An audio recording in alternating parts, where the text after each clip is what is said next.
This house behind me is a classic flip. Someone bought it cheap, spent a month fixing it up, and now it's back on the market. But there is a big problem. Just a few days ago, this notice popped up in front of the house. Turns out all the renovations, electrical, plumbing, mechanical, were done without permits. This was flagged by code enforcement, the local department that patrols neighborhoods looking for violations. They don't wait for complaints, they actively check for unpermitted work and post these warnings. And here is something important. Homeowners cannot remove these notices.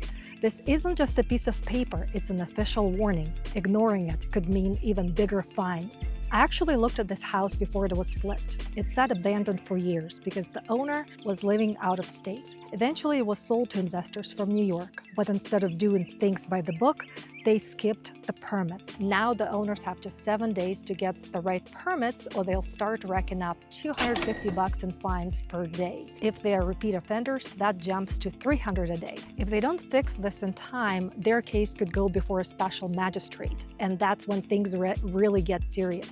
Now, here's the real question. How are they going to sell this house? A buyer could end up stuck with all these code violations if they're not careful. This is why it's so important to check a home's permit history before buying. A fresh flip might look nice, but behind the walls, it could be a nightmare. Would you buy a house with a history like this, or would you run the other way?